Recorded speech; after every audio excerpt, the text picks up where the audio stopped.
Hello, and welcome back. Within our domain of understanding the enterprise customer, we now focus on a fundamental skill, analyzing and addressing customer needs and pain points. Our objective in this segment is to understand how to effectively uncover and analyze the true needs and pain points of enterprise customers, and how to articulate your solution's value in response. For you, as a mid-career professional in enterprise sales, mastering the analysis and understanding of customer pain is absolutely critical. It's the bedrock upon which you build trust, differentiate your offering, justify investment, and ultimately win complex deals. Your ability to move beyond surface-level problems to uncover the deep, impactful pains felt across a large organization elevates your influence and success. Let's define our core concepts. A need is a requirement or desire the customer has. A pain point is a specific problem causing difficulty, cost, or risk. In sales, we often distinguish between implied needs, where the client mentions a problem or dissatisfaction, like our current system is slow, and explicit needs, where they clearly state a desire for a solution, like we need a faster system. Analysis is the process of breaking down this information to truly understand its significance and implications. At its core, analyzing and addressing needs in enterprise sales is about becoming a detective. Enterprise pain points are rarely simple. They are often interconnected, affecting multiple departments, and might not even be fully recognized by the client initially. Your goal is to uncover not just the symptom, but the root cause, and most importantly, the business impact of that pain.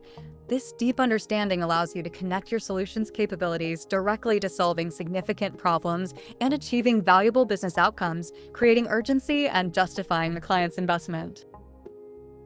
Effectively analyzing and addressing customer needs and pain points involves a structured approach. First, conduct thorough discovery. Dedicate sufficient time and focus in your early interactions to deep dive into the client's current situation, challenges, and goals. Second, ask effective questions. Move beyond basic questions. Use open-ended, probing questions that encourage the client to elaborate on their problems, their consequences, and their desired future state. Ask what happens when, or how does that impact, to uncover the ripple effect of a pain point. Third, practice active listening. Listen intently to truly understand the client's perspective, concerns, and priorities. Listen for what isn't said as much as what is. Fourth, identify stated versus unstated needs and pains. Pay attention to subtle cues and probe deeper when you suspect there's a more significant underlying issue than what's initially articulated. Move the conversation from implied to explicit needs. Fifth, analyze the impact of the pain. Work with the client to quantify or clearly describe the costs, risks, lost opportunities, or other negative consequences of their pain points across the organization. Sixth, connect needs directly to your solution's value. Clearly articulate how your specific features and capabilities solve their identified pains and meet their explicit needs, focusing on the positive outcomes and ROI your solution delivers.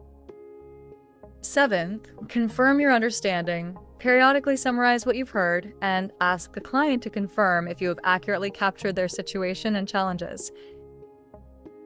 Finally, tailor your communication. Ensure all subsequent presentations, proposals, and conversations directly address the specific needs and pain points you've uncovered and link back to the value you can provide. Consider a practical example. In a discovery call with a potential client, the IT director mentions frustrations with their current software vendors, slow support response time. This is an implied pain. A skilled professional probes, "Thanks for sharing that. What is the typical impact when support is slow?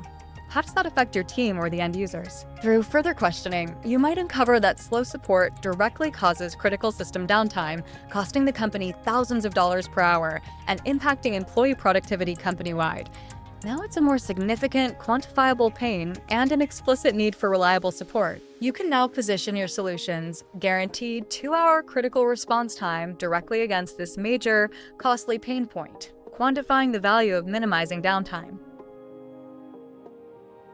A common pitfall is not asking enough probing questions or accepting surface-level problems without digging deeper into the impact. Mitigate this by preparing your discovery questions in advance and making a conscious effort to use open-ended questions and practice active listening, letting the client do most of the talking. Another pitfall is assuming you understand the client's needs based on past experiences. Always verify and analyze the specifics of the current situation. Your actionable takeaway from this segment. Before your next client meeting, identify at least one potential area of pain you anticipate discussing. Prepare 3 probing questions that start with what, how, or tell me about, designed to uncover the impact and implications of that pain, not just its existence. Use these questions during your conversation to deepen your understanding. In summary, effectively analyzing and addressing customer needs and pain points is the essential first step in understanding the enterprise customer and tailoring your entire sales approach to deliver relevant, high-impact value. Understanding these needs then directly informs how you segment and target the right enterprise customers, which is the focus of our coming discussions. Thank you.